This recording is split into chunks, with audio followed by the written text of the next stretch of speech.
जय हिंद का नारा देने वाले नेताजी सुभाष चंद्र बोस का जन्म 23 जनवरी 1897 को ओडिशा के कटक शहर में हुआ। उनका यह जन्म एक ऐसे समय में हुआ था जब भारत अंग्रेजी साम्राज्य के अधीन था और स्वतंत्रता की लड़ाई की शुरुआत हो रही थी। बोस के पिता का नाम जानकीनाथ बोस और मां का नाम प्रभावती था। जानकीनाथ बोस कटक शहर के मशहूर वकील थे। सुभाष चंद्र बोस 14 भाई बहन थे, जिसमें 6 बहन और 8 भाई थे। सुभाष चंद्र बोस अपने माता पिता की 9वीं संतान और 5वें बेटे थे। संपन्न बंगाली परिवार में जन्मे नेताजी ने अपनी प्रारंभिक पढ़ाई कटक के रेविसाव कॉलेजिएट स्कूल में की। इसके बाद उनकी शिक्षा कलकत्ता के प्रेसिडेंसी कॉलेज और स्कॉटिश चर्च कॉलेज से हुई। देशभक्ति की भावना का उदाहरण तो उनके शुरुआती जीवन में ही देखने को मिल गया था। बचपन में उन्होंने अपने शिक्षक के भारत विरोधी बयान पर घोर आपत्ति जताई थी और तभी सबको अंदाजा लग गया था कि वो गुलामी के आगे सिर झुकाने वालों में से नहीं। जिसके बाद कलकत्ता के प्रेसिडेंसी कॉलेज से साल 1915 में उन्होंने इंटरमीडिएट की परीक्षा प्रथम श्रेणी से पास की। जिसके बाद वे सिविल सर्विसेज की तैयारी के लिए इंग्लैंड के लिए कैम्ब्रिज विश्वविद्यालय चले गए। शिक्षा पूरी होने के बाद वे 1920 में इंडियन सिविल सर्विसेज की परीक्षा में बैठे और चौथा स्थान हासिल किया। यह उस समय बहुत बड़ी उपलब्धि थी, क्योंकि अंग्रेजों के शासन में भारतीयों के लिए किसी आम परीक्षा को पास करना भी मुश्किल होता था। भारत आकर उन्होंने पद संभाला, लेकिन यहाँ पर भारतीयों की दयनीय स्थिति को देखकर वे 23 अप्रैल 1921 को जॉब छोड़ दी और आज़ादी की जंग में कूद गए। सुभाष चंद्र बोस महात्मा गांधी के अहिंसा के विचारों से सहमत नहीं थे। वास्तव में महात्मा गांधी उदार दल का नेतृत्व करते थे, वहीं सुभाष चंद्र बोस जोशीले क्रांतिकारी दल के प्रिय थे। महात्मा गांधी और सुभाष चंद्र बोस के विचार अलग अलग थे, लेकिन वे यह अच्छी तरह जानते थे कि महात्मा गांधी और उनका मकसद एक है, यानी देश की आज़ादी। ठीक है, फिर अगर तुम यही चाहते हो तो हमें अपने अपने अलग रास्तों पर चलना होगा।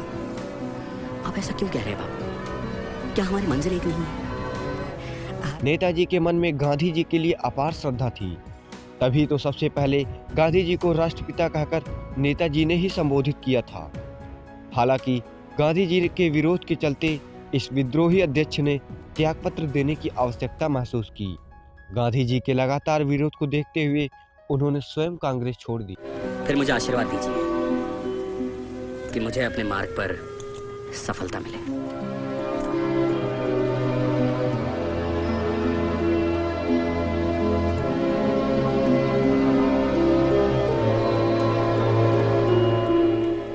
जब दूसरा विश्व युद्ध शुरू हुआ, तब बोस का मानना था कि अंग्रेजों के दुश्मन से मिलकर आज़ादी हासिल की जा सकती है। उनके विचारों को देखते हुए उन्हें ब्रिटिश सरकार ने कोलकाता में नज़रबंद कर दिया, लेकिन वे अपने भतीजे शिशिर कुमार बोस की सहायता से वहां से भाग निकले। वह अफगानिस्तान और सोवियत संघ होते हुए जर्मनी जा पहुंचे। उनका यह मानना था कि अगर हम द्वितीय विश्व युद्ध के समय ही अंग्रेजों के खिलाफ जंग छेड़ दें तो उन्हें आज़ादी जल्द ही मिल जाएगी, क्योंकि उस वक्त ब्रिटिश द्वितीय विश्व युद्ध में फंसे थे। इसके लिए उन्होंने गांधी जी से कहा भी था। क्या आपको नहीं लगता कि विश्व युद्ध का फायदा उठाकर अगर हमने अंग्रेजों को बाहर नहीं धकेला तो ऐसा मौका फिर नहीं आएगा? गलत है। दुश्मन को उसकी मुसीबत के समय दबाना गलत है। ये युद्ध समाप्त हो जाने दो, फिर हम अपनी स्वतंत्रता के लिए लड़ लेंगे। फर्स्ट वर्ल्ड वॉर में भी तो हमने उनकी मदद की थी, बदले में हमें क्या मिला बाबू? Rowlatt act, Jallianwala Bagh. इस बार भी अगर हम चूक गए बाबू तो शिकंजा इस कदर कस जाएगा कि हम सदियों तक गुलाम रहेंगे। 9 अप्रैल 1941 को उन्होंने जर्मन सरकार को एक मेमोरेंडम सौंपा, जिसमें एक्सिस पावर और भारत के बीच परस्पर सहयोग को संदर्भित किया गया था।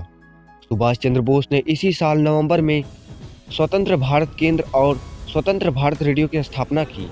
नेताजी ने 21 अक्टूबर 1943 को आज़ाद हिंद फौज और आज़ाद हिंद सरकार का गठन किया। साथ ही उन्होंने आज़ाद हिंद बैंक भी स्थापित किया। उस समय दुनिया के 10 देशों ने उनकी सरकार, फौज और बैंक को अपना समर्थन दिया था। इन 10 देशों में बर्मा, क्रोशिया, जर्मनी, नॉनकिंग जो वर्तमान में चीन है, इटली, थाईलैंड, मंचुको, फिलीपींस और आयरलैंड का नाम शामिल है। फौज के गठन के बाद नेताजी सबसे पहले बर्मा पहुंचे। वहां पर उन्होंने नारा दिया था, तुम मुझे खून दो, मैं तुम्हें आज़ादी दूंगा। बिना कीमत चुकाए इस दुनिया में कुछ हासिल नहीं होता और आजादी की कीमत है शहादत। आज मैं आप सबको कॉल देता हूँ, तुम मुझे खून दो, मैं तुम्हें आजादी दूंगा। जय हिंद। उस समय देश आज़ादी की ओर था। उनकी फौज में ब्रिटिश मलय, सिंगापुर और अन्य दक्षिण पूर्व एशिया के हिस्सों के युद्धबंदी और बागानों में काम करने वाले मजदूर शामिल थे। 18 अगस्त 1945 को टोक्यो जाते समय ताइवान के पास एक हवाई दुर्घटना में उनका निधन हो गया, लेकिन उनका शव नहीं मिल पाया। नेताजी की मौत का सही कारण आज तक पता नहीं चल पाया है। नेताजी सुभाष चंद्र बोस स्वतंत्र भारत की अमरता का जय घोष करने वाला राष्ट्र प्रेम की दिव्य ज्योति जलाकर अमर हो गए। दोस्तों, आज के इस वीडियो में हमने आपको देश के सबसे बड़े क्रांतिकारी यानी कि नेताजी सुभाष चंद्र बोस की दास्ताना बताई।